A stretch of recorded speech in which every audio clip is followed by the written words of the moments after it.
is great to have this opportunity to present. So as always, thank you ever so much to my genuine friends at ANDE. It was great to have those 5 minutes just before we all started to reconnect as well. So yeah, enough precision for the decision. It's probably the phrase I say the most. It's probably the phrase my partner hears me say the most from one room to the other as I have a number of meetings. But it is about maximizing impacts for people. So let's get into it. And thank you ever so much for that introduction. And it does make me ask myself that bottom question. How on earth do we end up where we are sometimes? So as he says, I believe we can do things better. And I think I've always been somebody who's perhaps a little bit frustrated, a little bit annoyed at how decisions have been taken. So this is me, really. My background today is very different to the background I'm more familiar with. I'm happily somewhere quite exotic now, but I'm from mining communities in the north of England, and the coal mining towers, the pit towers as we would call them, the top left of your screen, was literally sort of 600 meters at the top of my road. And my whole communities, my whole world was centered around the collieries. My football team had the same name. Everybody worked there. And then a decision was taken that those coal mines were not to continue anymore. Now, what I'm not saying is that we should continue to invest in coal. But what I am suggesting is that the decision taken there had huge effects on the lives of people and continues to do so.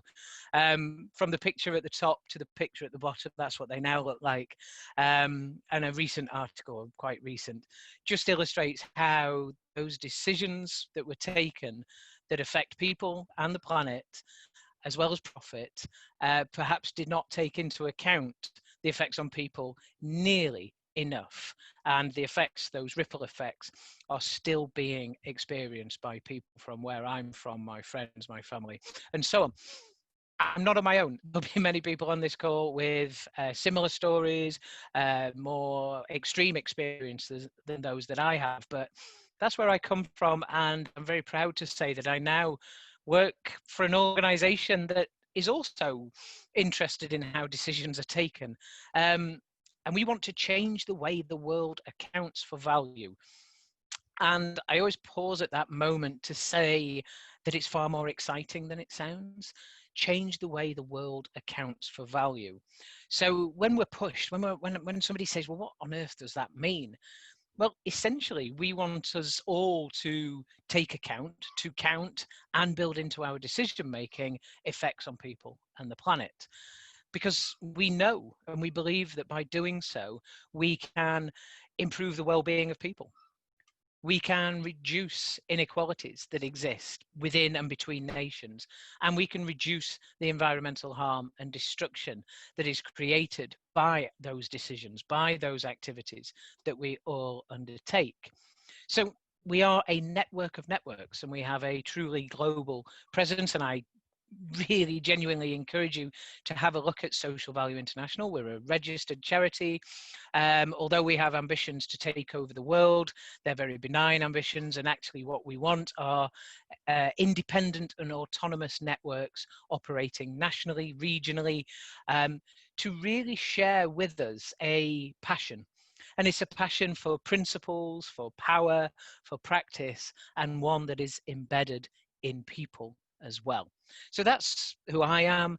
That's the organization I work for. And as I say, very, very proud to do so, and have done so for quite a while now.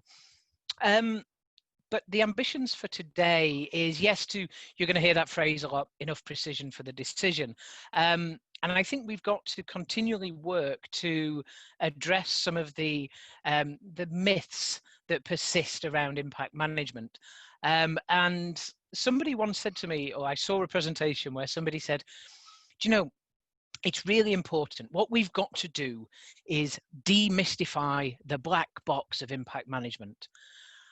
And after a few minutes of trying to figure out what that sentence meant, I realized I agreed with it. But it was a really good example of how people in this world can throw so much jargon at things that we can actually confuse people, we can actually turn people off.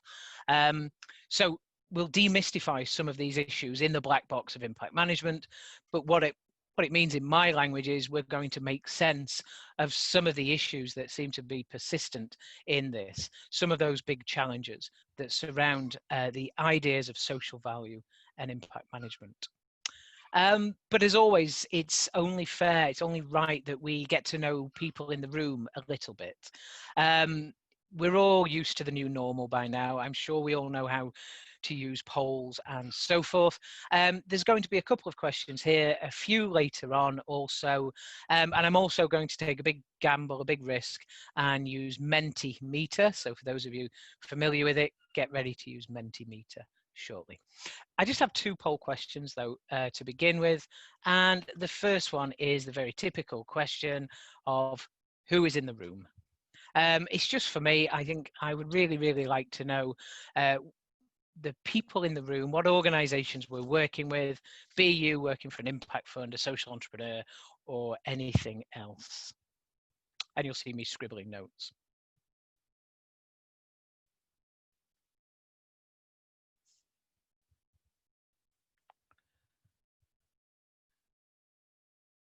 I've never seen a poll completed so quickly in my life.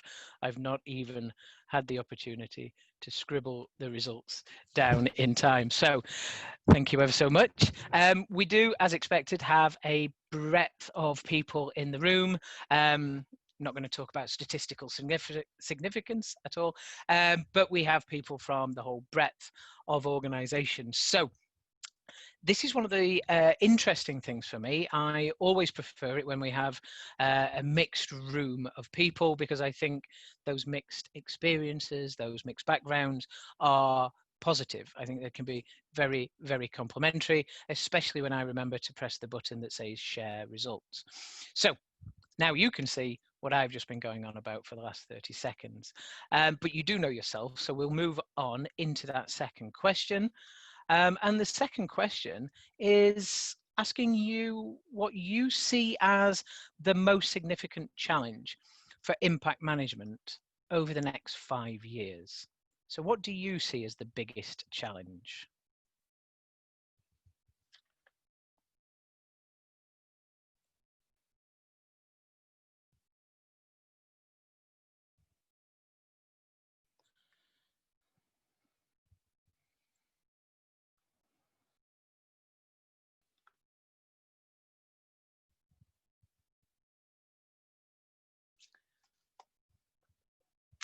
And I've not introduced poll questions just to give me an opportunity to drink my tea at all. Brilliant. Thank you once again, everybody. And this time I do remember to share the results immediately. So interesting. I never know how this sort of question will go. I know lots of times people will speak around wanting standardization. And there's so many challenges within that, even that word. What do we mean by standardization? Do we mean standardization of process, of principles, of values, perhaps of indicators? And maybe there's some questions towards the end we can address around those. Issues around impact washing scored reasonably highly there, as well as ensuring that results are used in decision making. And only one person concerned that we ensure that we maximize the impacts of our results.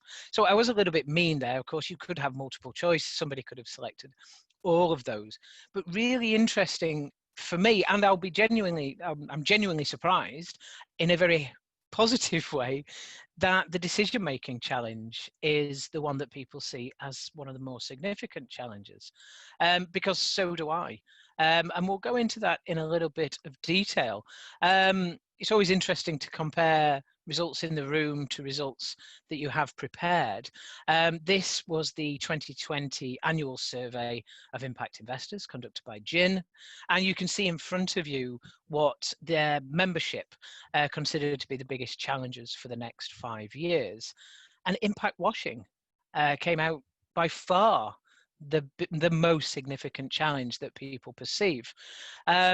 Issues around being able to demonstrate impacts was also scored reasonably highly. Issues again around standardization and so on. I mean, I'm quite depressed that there isn't an option there for people to talk about the need to maximize impacts. I think that should be something that we're all talking about all of the time. So a bit of consistency. One of the big challenges that we all agree on are those issues around impact washing or SDG washing as well. And we'll go into that in a bit of detail as we progress. But an inability to demonstrate impact results. So I would maybe align that conversation there to ours around the need to maximize impacts, but also build into decision making. And I think we've got a room of people with us today who understand impact management, to be perfectly honest. So maybe some of the materials I'm going to present are going to be a bit of common sense. We always have these conversations, and I'm going to do it again today, that goes, how should we do this? How should we measure impact? What does it mean? What's my contribution? All of those sorts of phrases that we throw around at one another. But I do think we need to pause and ask ourselves this question quite often. Why are we doing this? Why is impact management important? And again, I think people have started to answer that in that second poll around decision making. But again, only one person identified the need to maximize impacts. And that, I guess, is a little alarming, because we're in dire straits at the moment. This image could be many, many cities around the world. And as carefully as I choose my words, I am going to call this issue, which is inequality, a virus. Okay, probably the word of 2020, as we well know. But inequality is a virus. It's a virus that affects every single person on their planet and their life chances. The more unequal the society is that we live in, the more reduced our life opportunities are. The more likely we are to have a lower life expectancy.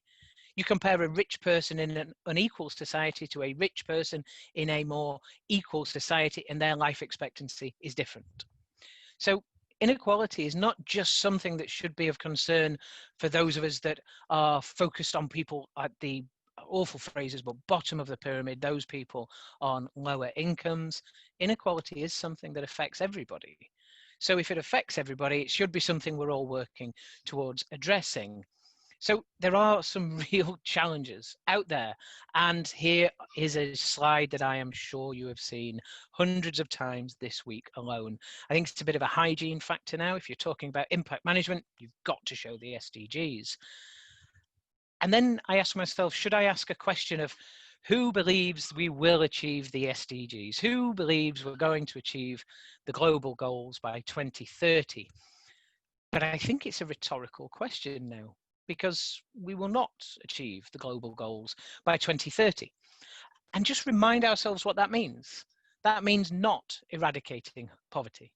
That means not eradicating hunger or inequalities, or sustaining life below water, or life on land, or having peace, justice, and strong institutions. I think these are things we would all agree on. And in fact, there is international global agreement on these as our priorities, but we're not doing enough to get there. And we can always quote the issues around the funding gap. An annual funding gap, the World Bank always tells us, of around 2.5 trillion US dollars. But even the money that is moving into sustainable development goals and impact investing, and it's a considerable amount of money, is probably, in fact, no, it is not working hard enough. It is not maximizing its return on investment, its social return on investment. So perhaps there isn't such a funding gap if the money that was there, if the capital that was being allocated was actually working harder, was being sweat that little bit more, moving towards that position of maximizing impacts, maximizing social return. So I did warn you, the part of the world I'm from, we're a little bit dour at times, South Yorkshire, but I am also an eternal optimist. I am absolutely convinced that we can do better because, as many of you on the call, we've seen it. We've seen it happen. Okay, not on the scale that we need it to happen, not at the rate at which we need it to happen. I've seen it work for organizations, for a small ecosystem, not at that global level.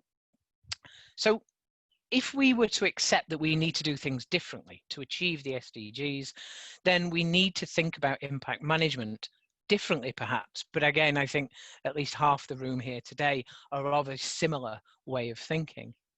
Because often people want to measure their impacts. And guess what? We can. We can all measure our impacts, and we all have one. There'll be some positive and there'll be some negative. And it's not that challenging to measure your impacts. Once you understand those key principles and dimensions, it's pretty straightforward to measure impacts. But so what? Measuring impact should not be the industry in itself. The real value, as many of you have already highlighted, or perhaps maybe not the value that's happening at the moment, but the challenge we have going forwards, is that decision making is influenced by impact data. So moving beyond measurement is to talk about impact management. And we use it so often, don't we? We talk about impact management.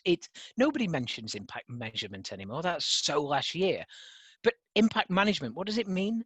Well, it means using the data to drive decision making, or to influence, to inform decision making, making choices between option A and option B that allows you to increase the positive effects and reduce some of those unintended negative effects.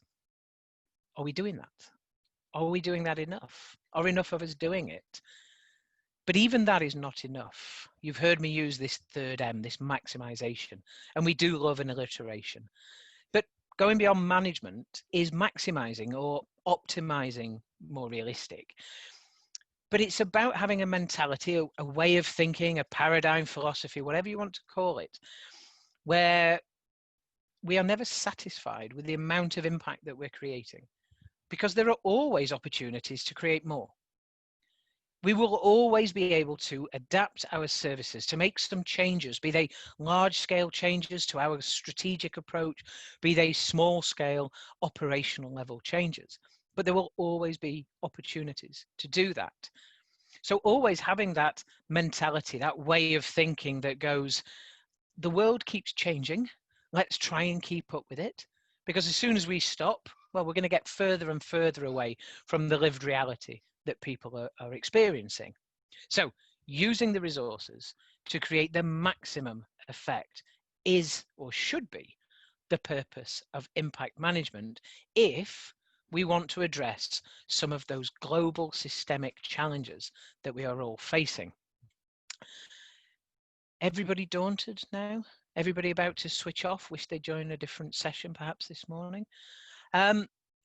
I don't want that to be the case. Okay, we've presented all of these big challenges, and I keep saying I'm an eternal optimist that knows there are ways of doing better. But let's get your views again. I want to ask just two questions again. How confident do you feel to work towards managing and possibly even maximizing impacts? And secondly, I'm going to ask you a question about the different approaches, that challenge of the ecosystem that is out there. And I'll be honest, I did think about asking question one at the very beginning and then doing my little piece and asking it again. But to be honest, I didn't want to see that I'd caused any negative effects on people. As we were saying earlier, Suchi, we only want to get positive feedback. So my third question is, how confident do you feel? On a scale of 1 to 5, where 5 is extremely confident, how confident do you feel to effectively manage impacts?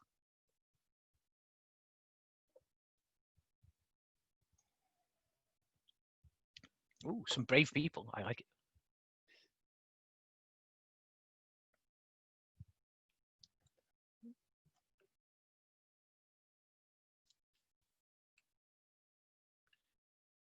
Okay, I'm just going to give you another 15 seconds or so. There's a few people still not responded.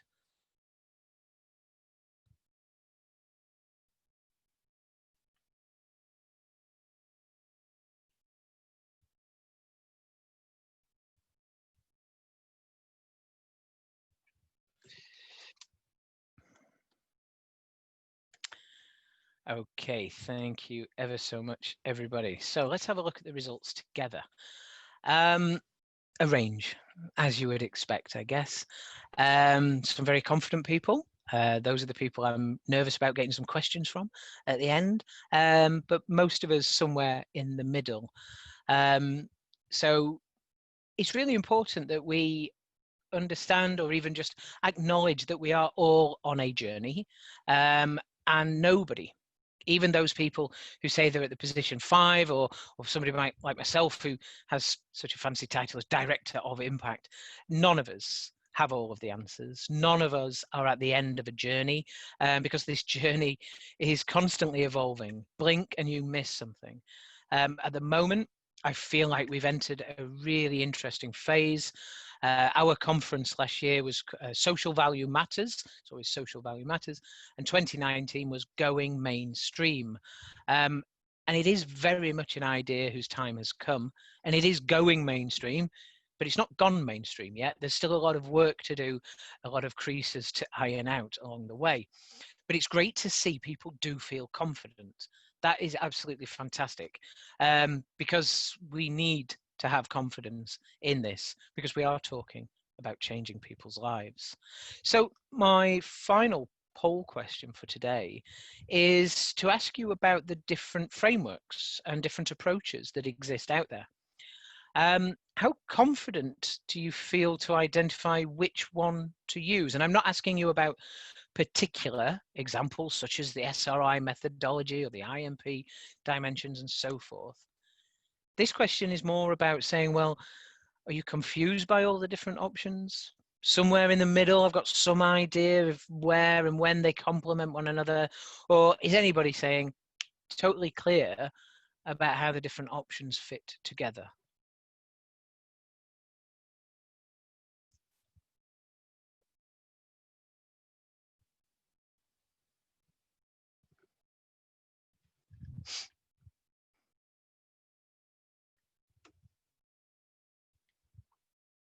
Okay, again, just another 10 seconds, give people an opportunity to respond if they wish.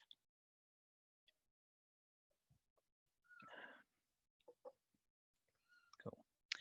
Well, thank you very much. I think that's what I expected.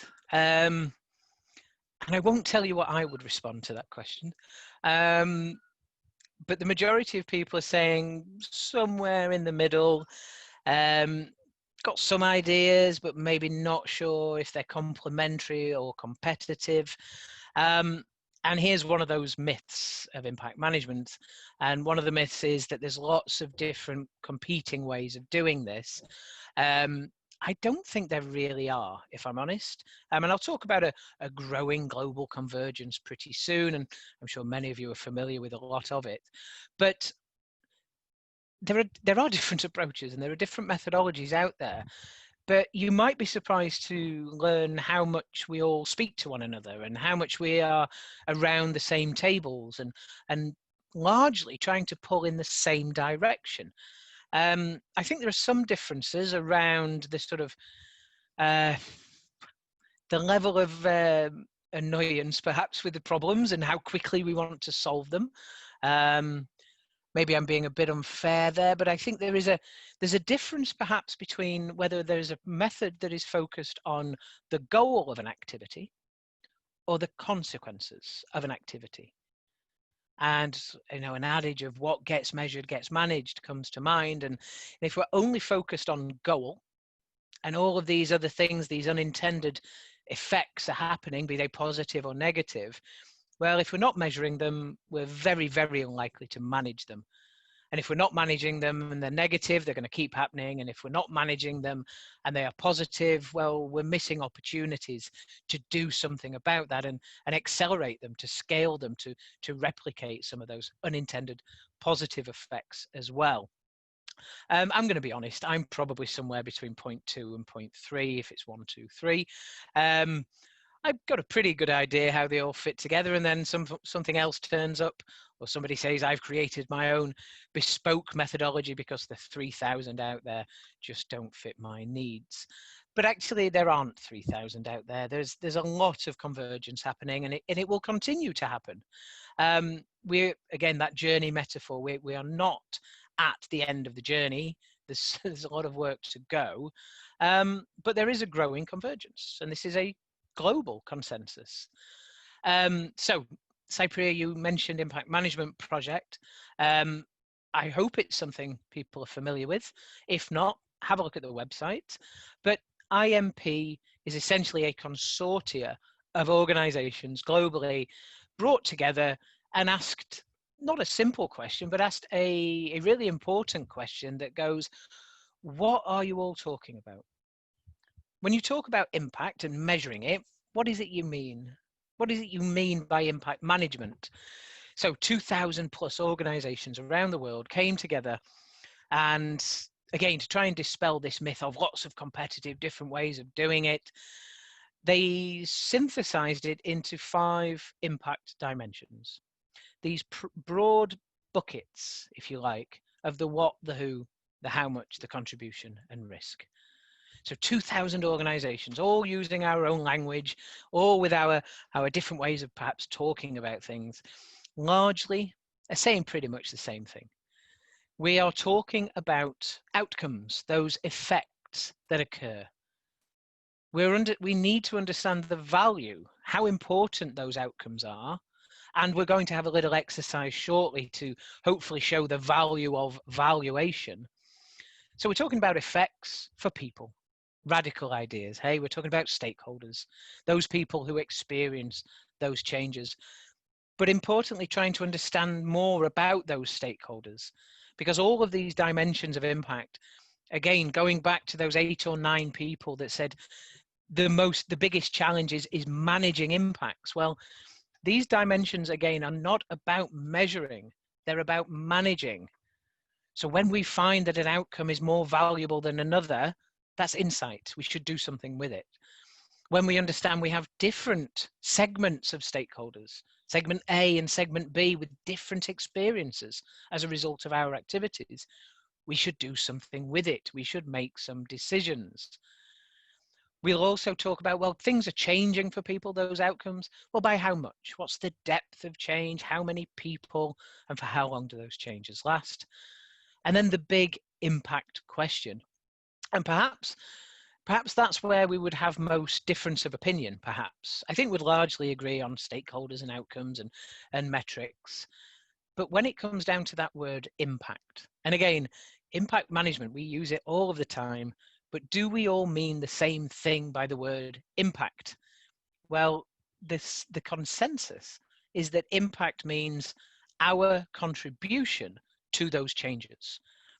Now, some of you may be sat there going, but to me, impact means long-term effects. It means macro level effects.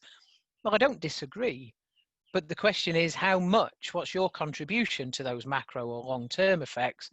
But equally, what's your contribution to those short-term micro level impacts as well? So largely, this is where we generally agree now. This is what impact management is about, those dimensions, but it's also about managing risk. So the eternal optimist in me always talks about maximizing impact. But the opposite side of the same coin is to say, well, it's about managing risk or de-risking. De-risking that we do not create as much impact as A, we can, B, we expect, and C, that we need to create to change people's lives, be it to achieve those laudable SDGs or actually just work with the community of people we're working with and actually maximize the value or the impacts of our activities on their lives. So I really like risk as a great dimension. It keeps us focused on what matters, and what matters is maximizing our impacts. So anybody terrified now? Again, those of you who said you were not so confident in impact management, yes, there are only a small number of dimensions, but yes, there's some more detail behind them. But here's myth number 2. I think we're on myth number 2. And the myth is that impact management always has to be expensive. It always has to be time consuming, and it always has to be complex and, if you like, scientifically rigorous. That's just not true. It very much depends on why we are doing it. And what I mean by that is, what's your audience and purpose? So if your audience are policymakers and the purpose is to influence the health policy of a nation, here are your dimensions. Those are your impact questions, and the level of rigor you require is high. Absolutely. Because you are affecting a lot of people's lives. It's an expensive decision to implement, and it's an expensive decision to change if it's not the correct decision. So enough precision for the decision tells us when we're doing policy level change, multi-million investments, then yes, the level of rigor, the level of precision needs to be high. But if we're looking at making an operational level change, a small scale change, that's not going to impact masses of people, and it's not life or death for those people, those are the same dimensions. Those are the same impact questions. But the level of precision, the level of accuracy you need to inform your decision is reduced. Enough precision for the decision. I think I may have that Adam? tattooed on me soon. Suchi, please. Yes, sorry to interrupt, but I just thought I see a few thoughts and questions in the chat, and I just Cool. wanted to check if you might want to take a look and respond to some of those. Yeah, I can't see them when I'm rambling on. Okay, So, do you so want to throw a couple at me? yes, so the first one was about the definition of impact washing, or rather what impact washing was. But I think Sure. that question's been answered. Having said that, I think it will be good for Rachna to hear your take on it. Sure, absolutely. Apologies, I absolutely should have defined that, just throwing the term out there. But impact washing is making false and exaggerated claims about the impact that is created. So just like greenwashing is basically saying, aren't we great for the environment when we're perhaps not? Impact washing is saying, look at all this we've done, when actually our impact could be less or possibly even negative if we'd taken account of all of the effects that we are having. Thank you, Suchi. Now, that was a really important question to ask at that point. I'll be happy to take some others. Yes, there's one more. How have people thought about measuring contribution? Would they always have to be a counterfactual? I.e., I would think EXAMPLE and RCT. I predicted that you'd say RCT there, absolutely. So the guiding statement, the little mantra that answers my question there is enough precision for the decision. So we need to take account of the counterfactual, absolutely. And the counterfactual is what would have happened anyway. But within all of those dimensions, there are different ways to answer the questions. And contribution is probably one of the more straightforward to demonstrate that. So again, thank you for this opportunity and the question. Again, we want to provide really rigorous information, really rigorous evidence. Again, I'll use the same example to inform the health policy of a country. Well, you will need a very rigorous counterfactual. And that option could be a randomized control trial, where you have your control group, your intervention group, and the allocation of resource intervention is randomly allocated. That's a really high level of rigor. And if you need it, do it. But it is expensive. So if you do not need that level of precision and accuracy, then use a different method. A different method could be even so low level of rigor of asking the stakeholder directly. So you've been affected, you know what's happened in your life. What's the chance that could have happened anyway? And I wonder if I could see people's faces, whether there might be people now almost in pain at the thought of me saying something so low in rigor. But again, if the decision is, do I change my slides for next time? If I was just to ask you guys, have you increased your knowledge? And some of you were hopefully to say yes, but then you were to tell me, well, actually, I could have just done that anyway if I just listened to that podcast. Well, maybe that's good enough data for me to make a change next time. Low impact change, quick to do, quick to reverse if I get it wrong. The level of quality of the data can also be pretty low.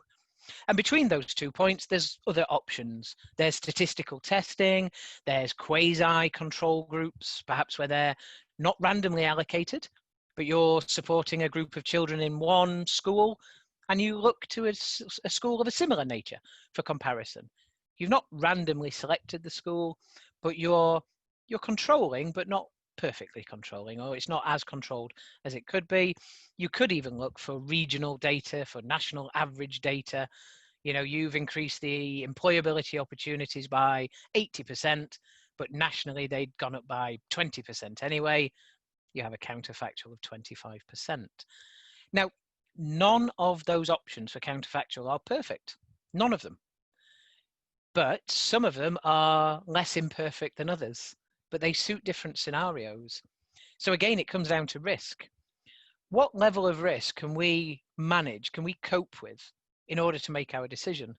And if my stakeholder feedback is not good enough, the risk is too high, use a better method, or a more rigorous method, I should say, to manage that risk. So the data is good enough and you are willing to use it in your decision making. Any others, Thanks, Suchi? Evan. Nope, that's it for now. Cool. Keep them coming, please. You know, this is intended to be a workshop. The new normal, we know where we are with it. A few poll questions does not make it nearly interactive enough, but still. So those dimensions, they are the what, if you like, the what needs to be included. But then there's a question of, well, how do we include that? Because again, the issue of impact washing and also ensuring that the data is good enough to inform our decision making demands that not only do we answer those dimensions, but that we do so in a way that provides truthful, accurate, and fair results. So the principles of social value, the principles that myself, members of our network across the world, really do hinge everything we do on. 7 principles in front of you. And each of those principles in isolation, it's really not a radical thing.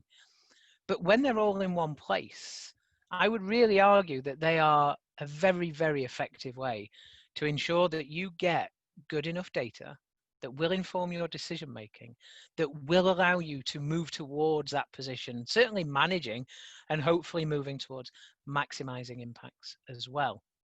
And first and foremost, I try desperately not to read each of these out and usually fail, so apologies in advance. But first and foremost, it's about involving stakeholders. There's another term. I always assume we know what we mean by stakeholders, but we mean any individual or group of individuals that can affect or be affected by decision making. We are giving a voice to the people whose lives are affected by decisions. And what we're trying to do with that is essentially bridge an accountability gap.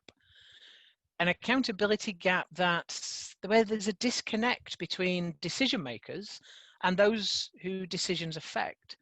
And even if the decision makers are genuinely motivated to make decisions that benefit this group here, well, without their voice being heard, without us respecting their voice, then the ability of these decision makers is reduced.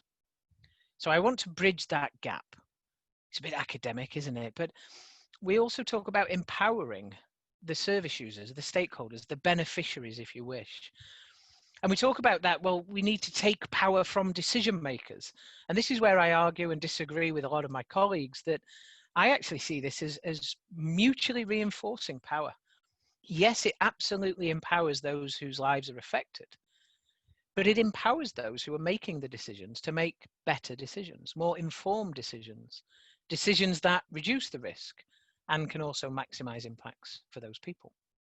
So those stakeholders are central. This is a stakeholder informed framework that allows us to understand those consequences, those things that have changed, taking into account what those outcomes are and the depth of change. But we really do focus. We're called Social Value International, networks of social value.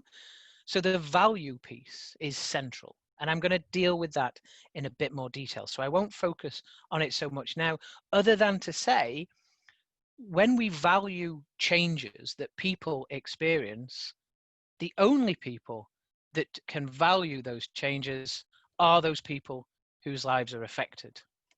So I'll talk about that in a bit more detail. Now, again, another challenge of impact management, and maybe people are starting to see this one of going, where on earth do we stop? You've got somebody like me coming on going, we've got to measure outcomes for all stakeholders, all material outcomes. Well, what we've got to do is understand the boundaries. What do we include in our impact framework and what do we exclude? Well, that's materiality. If you address those impact dimensions and those questions, you will understand the impacts that are material. What we mean by material is those changes to people that matter to them. So if there are 3, 4, however many changes that people experience as a result of your activities or your investment, which of those really do matter to them? It might be all of them, it might just be some of them. When we know what matters to the stakeholders, we can start to identify which of those impacts we focus our resources on, which we manage, and which we don't have to focus on. So we establish the boundaries, we drop the stone into the pond and those endless ripples. Well, it's about saying, well, actually, these are the things we need to focus on. The contribution piece, the great question that was asked about counterfactual and so on, that's the principle to avoid overclaiming. Now, I'm very honest. Transparency is one of our principles. There it is. So let's be honest about impact management. It is not a science. It never will be. It requires professional judgments. Those professional judgments are informed by our stakeholders and other sources of evidence as appropriate. But nevertheless, we will make judgments. Judgments about which method to use. That person that asked the question, does it need to be an RCT or this other approach? Well, there's a judgment to be made. My judgment about which outcomes, which changes are included and which are excluded. So there is a greater demand on impact management, social accounting, to be transparent. A greater demand on social accounting than financial accounting. We don't have the history, the legislation, the education, the standardization. So we need to be more transparent and we need to have the results verified. To be verified gives us the confidence to make use of those decisions, to make use of the data rather. So again, those of you that said the biggest challenge is making sure the data is used in decision making, well, the verification principle is pivotal to that. Verification means having confidence that the results are good enough. They do provide, as you're all going to sing out loud now, they do provide enough precision for the decision. But all of these principles are applied with a proportionate manner. So verification should always mean checking with your stakeholders, whether your judgments are appropriate. But we have impact investors on this call. If your investees are presenting results to you, well, I would always argue those results, when they're presented to impact investors, to policymakers, to members of the public and other external audiences, the verification should be independent. Independent audit and assurance. Again, being transparent. Social Value International provides an assurance service. It's about setting standards. That's what we do. We set the standards and then say, they've got to be applied. And let me qualify that statement. That sounded ridiculous to say we set the standards. It's not me. It's not the employees of Social Value International or any of our national networks. It is the community of Social Value International. It is our methodology subcommittee. It is our members who create and set the standards. My job is to attend great sessions like this and say, these are the standards. So I'm just the mouthpiece of members from 45 countries or so. So it's not us being paternalistic saying this is how it should be done. It's this global body of practice that really does set those standards. But I want you to have confidence in the results, and verifying those results is absolutely crucial to that. So I hope you can see there is a growing convergence. There's a growing convergence around what impact means, those dimensions, but also a convergence around the principles by which we can implement them. I'm going to take one principle. I'm just going to sort of deep dive, zoom in on the valuation piece. And I'm going to ask this question of why would we value changes? Why would we need to understand the value of different things that happen for people, these different effects? Well, it's the hand gesture. It's this. It's comparison. It's comparing apples and pears, but in a language that's consistent. And let's not forget, we compare apples and pears all the time, be it in our choice of food, be it in our choice of investment. Do you invest in option A or option B? Do you deliver option A this way or this way? We are all making choices. We are all making decisions. And when we make a decision, what we're really saying is, I believe that option, the one I'm selecting, to be the most valuable, to be the one where I can create most value with my resources. So again, the principles, what they're really doing is making our implicit judgments and decision making more explicit, more transparent, but also informed by the people who matter, our stakeholders. Value lies in the eye of the stakeholder. I wish I could claim that as my own phrase. I use it enough, but it's a great guy, one of the leading impact assessors, Peter Scholten, based in the Netherlands. Value lies in the eye of the stakeholder. Just as beauty lies in the eye of the beholder, value is subjective. I don't believe I can tell you how important something is in your life. I could guess, but I could be wrong. The risk is pretty high. And if I get it wrong and I choose option A rather than option B because I think that's the best option, I could affect your life negatively. I could certainly miss opportunities to increase the value of my activities for your life. So value is subjective. It lies in the eye of the stakeholder. So let me test that now. And this is where I take a bit of a risk.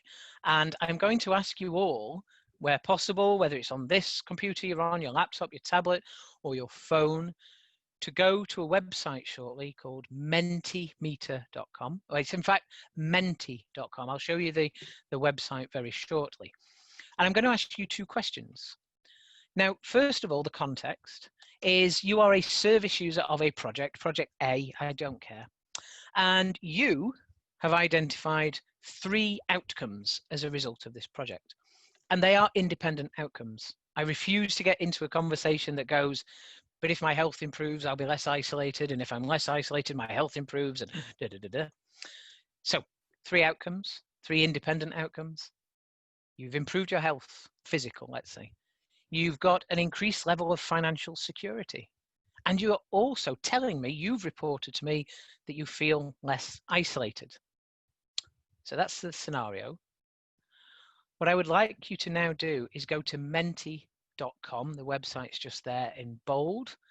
When you get to menti.com, for those of you not familiar with it, it will ask you to input a code number.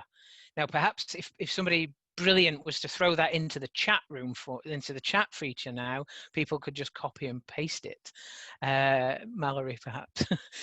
So there's a 7-digit code. When you get to menti.com, the code is 6938414. I'm just going to go to the website now and cross my fingers that things are going to work. The question is, rank those outcomes in order. First, most important. Second, third is least important.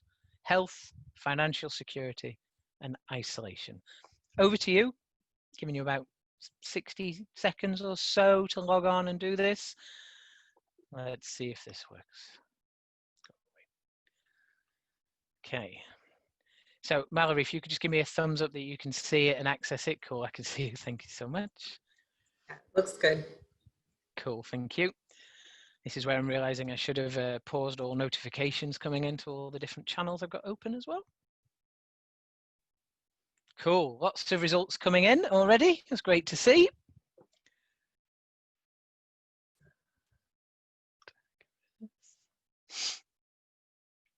So, giving people a few more moments to do this.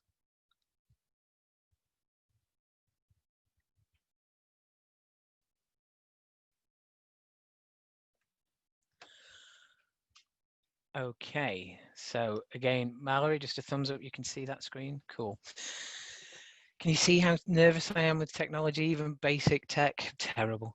So what we have in front of us is stakeholder evidence. So when you or somebody else says stakeholders can't value intangible changes, just remind them that you've just done it. So social value is understanding the relative importance of different changes from the perspective of stakeholders.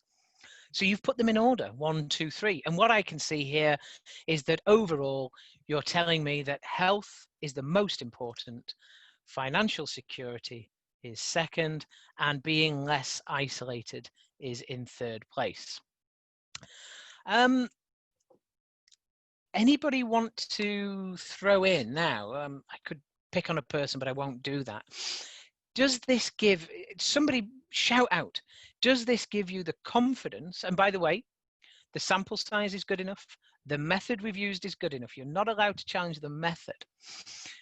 But does the data in front of you give you enough confidence to make a decision, in this case, to focus your resource on working towards improving people's health to the expense of isolation? So we're not going to do those activities that reduce people's isolation any longer. We'll focus more on the health. Anybody want to say yes or no or something in between?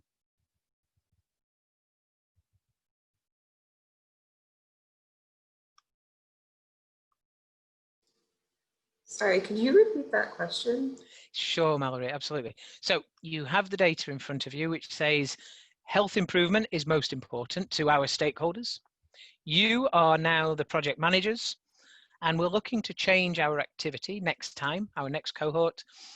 Does this data, does this value data give you the confidence to focus your activities on improving health further and maybe not focus so much on activities that reduce people's isolation?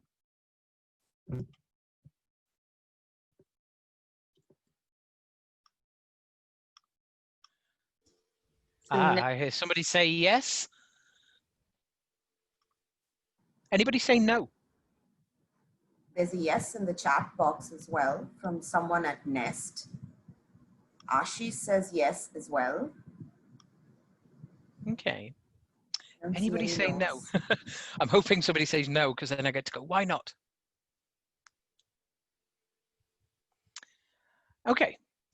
Now, those of you that said yes, and again, thanks ever so much for playing the game and contributing to this.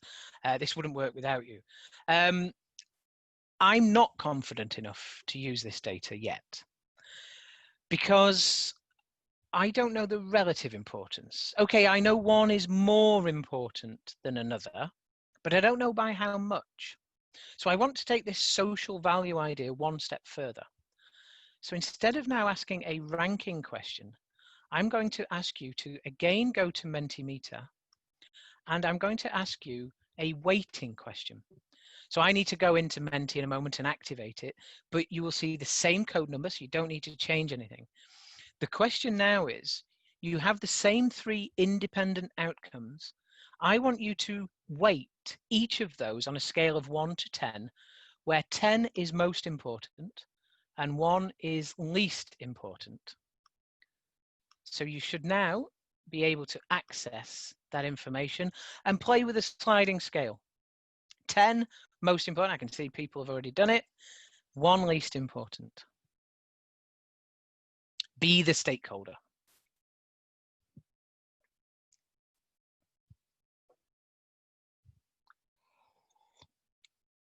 I can see movement on the scales, which means I know they're working.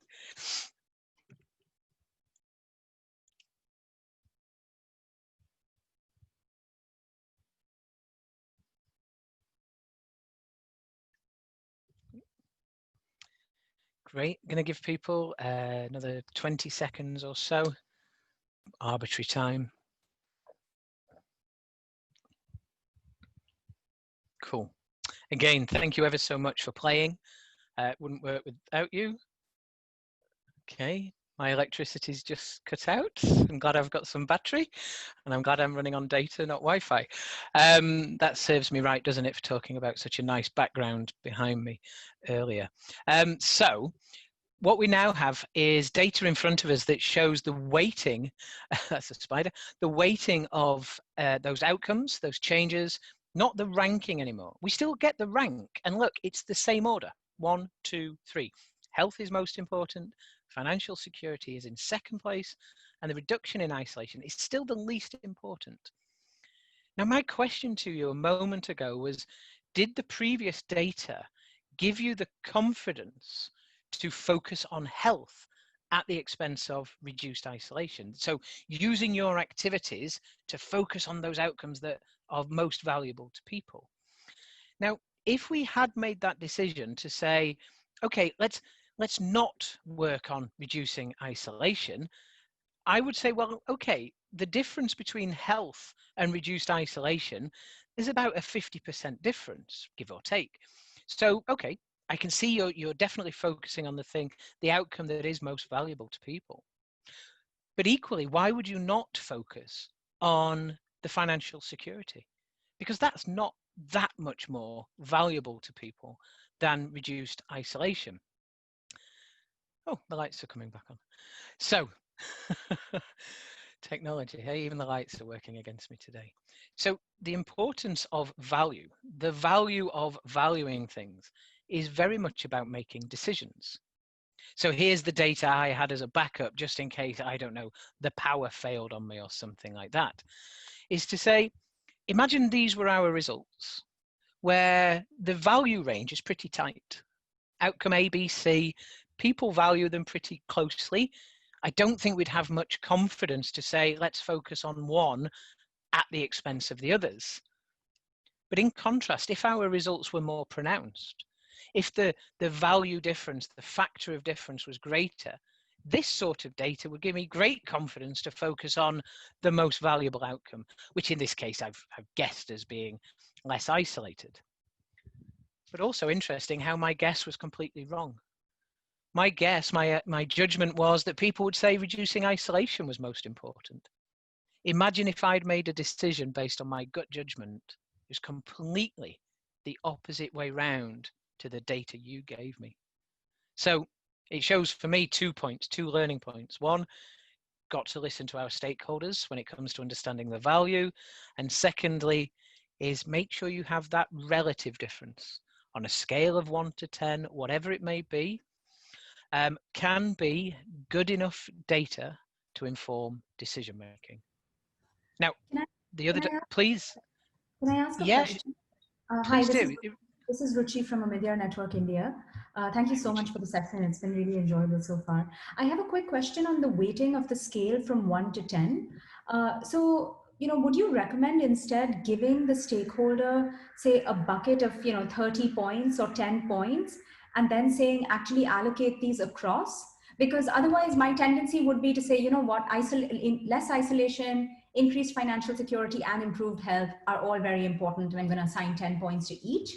Versus if I have 30, then maybe my brain, sort of clicks into gear and I say, wait, now I can really start to think which matters more to me.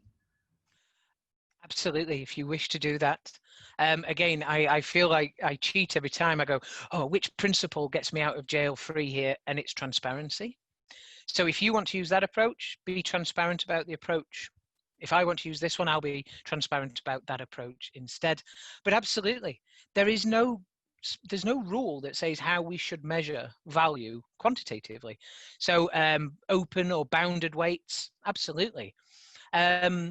The only reason I would be hesitant sometimes to say, here's the 30 units you've got in your bucket, go distribute, is if there's, say, I don't know, let's say there were 6 outcomes, I might not be able to understand the factor of difference enough. So maybe give them more units, maybe it's 50. But I think it's a fantastic question. And the answer is, if that works for you, go for it, absolutely. And often stakeholders might say they're all equally important, absolutely. They're all 10 out of 10. So now you start to play a little bit. And again, I'll be transparent about this and go, okay, They're all equally important, but you can only have two of them. Which would you choose? And as soon as a stakeholder would say, well, actually, I don't want that one. So it's not as important as the others. And you highlight a really great point about the brain. You know, we do have an ability to articulate value, but it's not there waiting, not waiting for us to give the answer. Somebody says, how important is your isolation? 7. No, it's there's a thought process there, and the method we use has got to be appropriate. Got to give people time and the space to think these things through. So an amazing question. Thank you ever so much. Maybe a pause here, because value is valuable, pun, but any questions on it? Anybody think we shouldn't do it? I'm open to the challenge.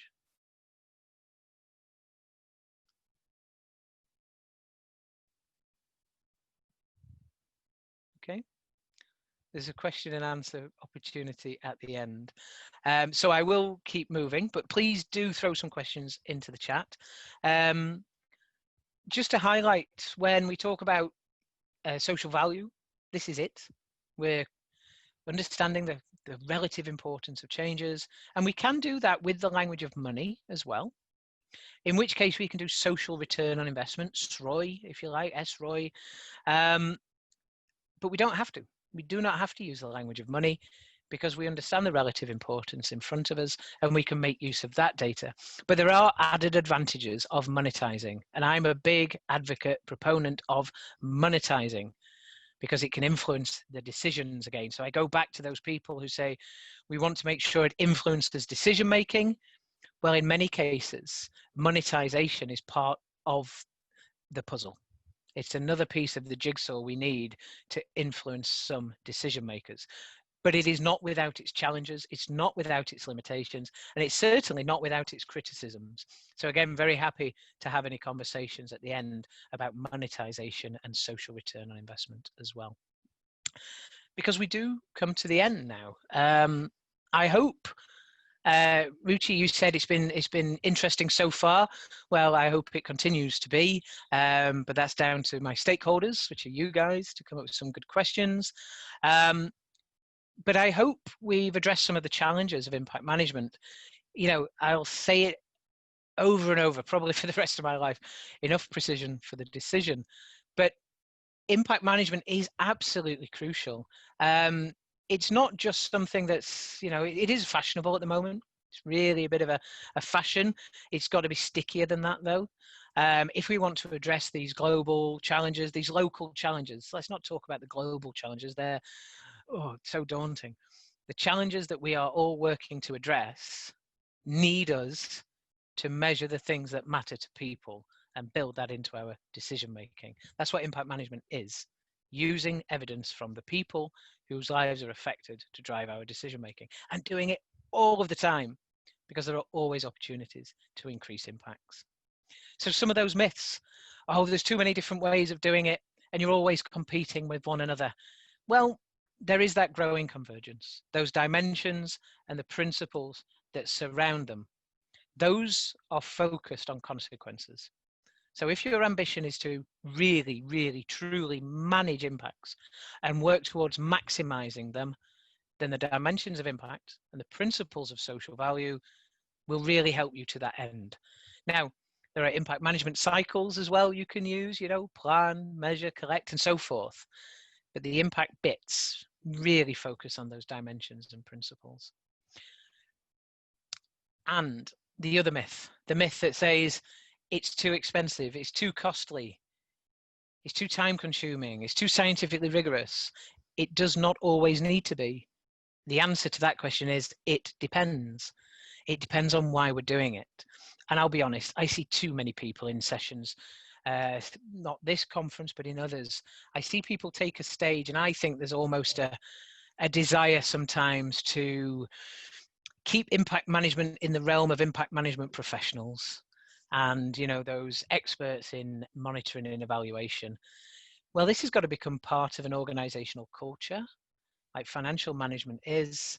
And what financial management is great at doing is accepting risk, realizing we have imperfect data and making decisions based upon it. again, enough precision for those decisions. Yes, we need that precision sometimes, but not always. When we're talking about small level change, small amounts of data can be good enough. But we do need to ensure, as I say, that last point, why are we doing this? And again, let's go back to that point of reminding ourselves why we're doing it. It's because we're talking about people's lives, and we've got to remember not to be paternalistic about this. I've said it many times, haven't I? You know, your activities, my activities are affecting people's lives. This is not about being the hero. This is about being respectful of people. It's about recognizing, as Acumen and Lean Data say, behind every data point is a person. So let's remind ourselves of that when we're getting, you know, a bit into the whole impact thing and looking at metrics and numbers. It's about people. So if it's about decisions affecting people, let's respect those people. Let's empower those people to help us make better decisions. And impact management itself, I truly believe, should empower people, as do your activities. I won't say enough precision for the decision again. I just did it. So I won't say it ever again until our next call, until you join us in some of our next conversations. My final point is to say thank you ever so much. Thank you to everybody who has played the games along the way, contributed to the polls and so on. Thanks for the questions that have come in. Thank you in advance for the questions you're going to put in for the next 15 or so minutes. And thank you ever so much to my friends and colleagues at ANDE for an amazing conference throughout the week. You're nearly at the end. Keep going. The line is there.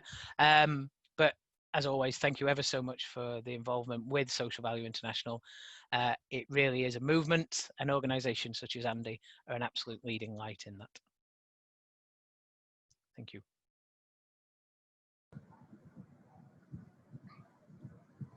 I encourage a few questions. Ideally, it would be great if we could have a conversation.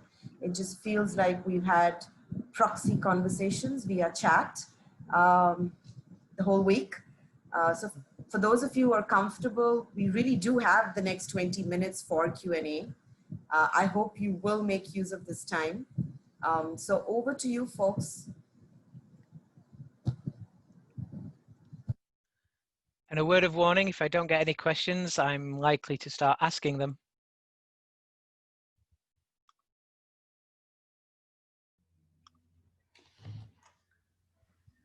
I did have one question, Adam. I'm curious if you could speak to kind of how an organization might balance donor priorities with their own internal monitoring and evaluation, because I think you know, capacity to actually do M&E and impact measurement and management is a big constraint. And frequently a lot of organizations will, you know, just kind of have to spend all of their time in fulfilling donor requirements, which can be a bit like running counter to what we would like to see. Yeah, great question, because there's a lot to pick out of that, isn't there? So I think there's a couple of points. I mean, if you've got a donor, funder, investor that's asking good questions, you know, he's asking for genuine impact data, then there's an onus on the funder to provide the financial and non-financial support to accommodate that. And I think it's a completely unfair request to say to the SPO, the investee, the social organization, give me this data as well, and you're not an expert in impact, or, you know, not involved in that world. So I would always argue for the support from the investor. And again, you know, I turn to Impact Management Project that provide a lot of strategies on how the investor can support that, you know, be it taking a position on the governance, be it providing them with the expertise, or even paying for that independence and that third-party support. But I do think you hit on something that I find consistent around the world. When you talk to impact creating enterprises, social organizations or otherwise, I think too often one of the biggest bugbears for me is the fact that those organizations see impact management as a burden. It is something that is imposed upon them from somewhere up there. And it is always somewhere up there, be it the commissioner, be it the funder, whoever it may be. And they don't see the value in it for themselves. So it is an annual exercise. It is something that perhaps we pay lip service to, and it just gets in the way of us changing people's lives. What a pain in the proverbial. So I think there's a whole narrative shift that's required. And if the impact investor is saying, you know, I want this data, well, they should also be saying it's useful to you as well. And again, that comes down to, again, I don't want to be laying on the burden even more. But the investee, the grantee, needs to have the systems in place to be able to do this. But it's an incremental approach. I'm an idealist, I'm naive at times, and I hope we could all do this like this. But the reality is we should start small, we build up our capacity over time. It may be we build, you know, we talk to one stakeholder group in year one, but we have a plan of action for how we engage and involve other stakeholders on that rolling basis as well. So yeah, a few points in that, Mallory, thank you. I saw something come in the chat. So what are some of the ways, excuse me, what are some of the ways you can get a buy-in from your beneficiaries to get data? Great, absolutely. So your beneficiaries, your service users, your end users, how do you get them to give you the data that you need? And here we go, another hands up moment of being honest and saying that when I started this, I was far too extractive. The relationship I had with beneficiaries, my sources of data, was pretty transactional. Give me some data. Why? Because I need to write a report and they want it over there. And what I've found over the years as I've probably matured is it just goes back to a fundamental of research ethics. Informed consent. Explain, excuse me, explain to those stakeholders why you want the data. Because again, they are the data.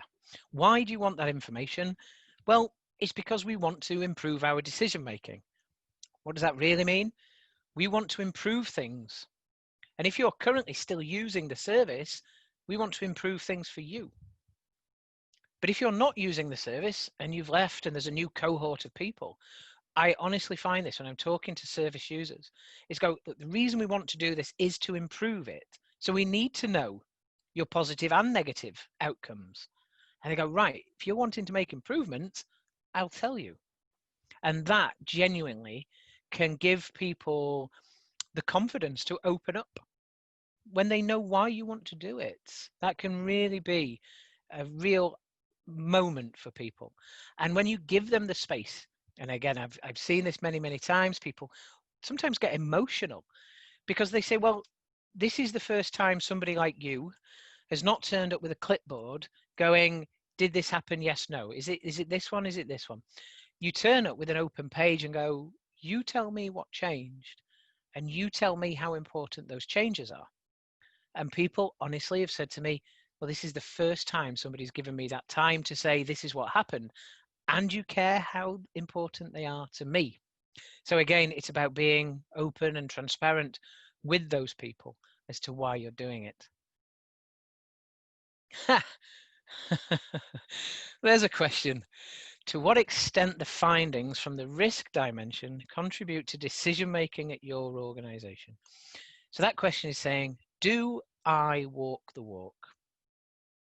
Good question. Not enough. No. We're getting better. We engage our stakeholders on a regular basis and we ask them questions around those dimensions. What's changed? How important? Could it have happened anyway? And so on. But again, the question in front of me, to what extent do the findings from the risk dimension contribute to decision making in my organization? Not as much as they should. But I'll hide behind the journey metaphor again and say that we are still pretty young ourselves. We are entering now what we're calling phase 2. We've now putting some more resource into SVI, and we need to reduce the risk that actually our impact has not been maximized. We've probably missed opportunities to improve positive and reduce negative outcomes. So my role, which started very recently, I was part of Social Value UK before International. That is my role, is to manage those risks, is to increase the impacts, and I want to support individuals and organizations to create deep and self-sustaining networks. And I want those networks to work with their members. So they're therefore reducing the risk that impact on the ground in country X, Y, and Z is not as good as it could be. So it's a bloody good question, that one. Thank you for that. And I think you should always ask that to anybody who's on a stage saying, you should maximize your impacts. Ask them if they do. Thank you for that. I'll always try to answer honestly. So Adam, I have a question for you if others don't. I'm going to wait a bit before I jump in. Anybody else want to go before me? Okay, so we've been having a lot of discussion around the social stock exchange, and I'm specifically asking this because I noticed that at the start, Ruchi has a question. Cypria says, Ruchi, go ahead, please. Oh, I can wait. Okay, I noticed that we seem to have a few investors, right? And the hope is that on the social stock exchange, this will be apparently one of the first where you actually have trading, right? So it's more than just an information exchange. And I think the hope is to get to a stage where you can compare apples to allow impact investors to make investing decisions, right? And given what we're hearing, I think there's this question. My question is, can you actually be in a position where you compare apples to apples when it comes to impact? Good question. Yeah. So social return on investment, its primary purpose, social value, social return on investment's primary purpose is to support internal improvements. And the comparison piece is to compare performance in year one to performance in year two, or quarter one to quarter two, and make those internal improvements. What we all want is that magic button that gold standard that allows us to compare one impact opportunity to another. Social value, SROI, impact management will only be one piece of that comparison puzzle. If you have two organizations that have different SROI results and one is greater than the other, I would never say that that guarantees that one investment opportunity is more impactful than the other, because they could have used different levels of rigor, different methods, and so on. So the more if you're an impact investor, your investees, you can look to standardize. So you could say, well, look, we want an RCT, a randomized control trial, across the board. We're now more comparable. We're reducing those risks. But the SROI alone will never be that comparison. But there are other things we should be looking at. I mean, if one SROI is greater than the other, what's the risk of one and the other as well? So we should be looking at risk and impact, and the risk being impact risk as well. So is it low, medium, high, and what's the return? So there's at least two variables we're starting to take into account there. What I would also throw back as well is to say, well, it's about impact management. So I would, as an investor, hope you would be also asking the question. I'm not an investor, let make that clear. What I would hope is investors are asking is, well, what's the likelihood you will increase the impact next year? Because if you've got a greater impact than the other, but you're stagnating, well, this one could overtake you anyway. So there are other proxy measures for comparison, and those could be around the culture, the systems of an organization. They could be around the level of responsiveness of an organization as well. So there's different measures, Suchi. I know, in an ideal world, there'd be standardization of that, but I don't think there will be. And I would sort of turn and go, well, even in financial markets, people will still ask questions about different financial return on investments. And just because one is higher than the other, it doesn't mean that we would choose that one each time. We would ask questions to understand the context. What is the risk? What are we investing in? How long will it take to return? And you will ask those qualifying questions. So even in the perceived world of objective financial information, there is still qualifying questions and subjectivity to that as well. But it's always a really important issue. And on that social stock exchange, I did throw our 2 penneth in, and I really do hope that it goes beyond measuring outputs. I hope it at least goes to measuring outcomes. But my big sort of alarm bell is the question of how much stakeholder, i.e. beneficiary voice, is recognized in the requirements for measurement for the social stock exchange. Thank you, Adam. Ruchi, over to you. I'm glad I let Sucharita go first because my question now feeds in nicely. So earlier you mentioned that you're a proponent of using monetization to talk about impact measurement and management, but you also just said, for instance, that just taking social return on investment by itself won't always work. Just as we do with financial returns, we have to ask questions to understand the context.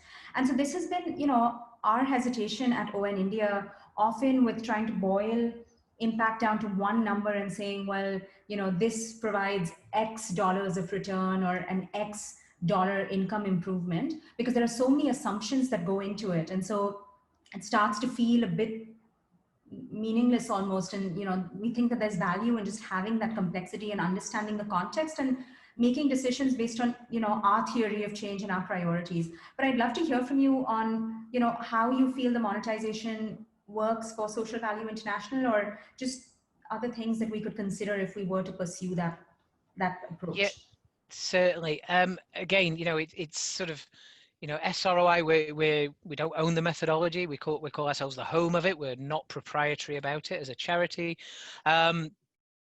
I genuinely believe it can help you make better decisions. But again, as we've all said, it's not the thing that will make that decision. But again, if you're looking at an organization that in year 1 has a 2-to-1 return on investment, then the question you can be asking to that investee, that fundee, that grantee is, well, how will you make it 3-to-1 over the next 2 years? And that's not about massaging numbers. That's about making genuine changes to activities to improve impact, which again means improving people's lives. So it's about that direction of travel for that individual organization. And there are some great examples of organizations doing just that. And from an impact investing space, I would highlight a fund based in Belgium. It's part of the Sherpa organization. The impact fund is SI2 fund, SI2. And they have an ambition to use SROI across their portfolio, relatively small in the impact investing world. But nevertheless, what they are aiming for is a portfolio-wide SROI of 2-to-1. So it's not about comparing one with the other, but what it is about saying is across your portfolio, if you've got let's say 1.5-to-1, I hope these numbers don't sound so meaningless, but a 1.5-to-1, which means for each 1 rupee invested, there's 1.5 rupee return. Well, do you know what? That's probably quite low risk. So in the portfolio, you're going to have a higher risk and look for an opportunity that is a 3-to-1, 4-to-1 to get that balance across the portfolio. So again, I wouldn't necessarily say it's about choosing between one and the other, but it can certainly help you manage that portfolio spread in terms of risk and return. So SI2 Fund, have a look at their impact report. 2019 was their first year. But again, the monetization piece, I know you use the word meaningless. I've heard people call it much worse. But again, as long as that is rooted in stakeholder perspective, and that can help drive decision making. And honestly, I'm here, Social Value's here. We've got practitioners and experts in many, many countries. Give us a shout. Get in touch on LinkedIn. Find us on our website. Send me an email. Happy to have a Zoom call at any time to have these conversations. We want to be part of changing the way the world accounts for value. And that means using numbers that come from people. But I guess my final point, Ruchi, is to say that, social value, SROI, it's about understanding impact with both numbers and words. So those words, that context will always remain crucial. Thank you. Thank you. Last chance to say thanks to everybody. I can see the time. Thank you ever so much, Andy. Thank you ever so much, everybody who's joined us on this call. Stay in touch, reach out. That's what we're here for. Thank you ever so much, everyone.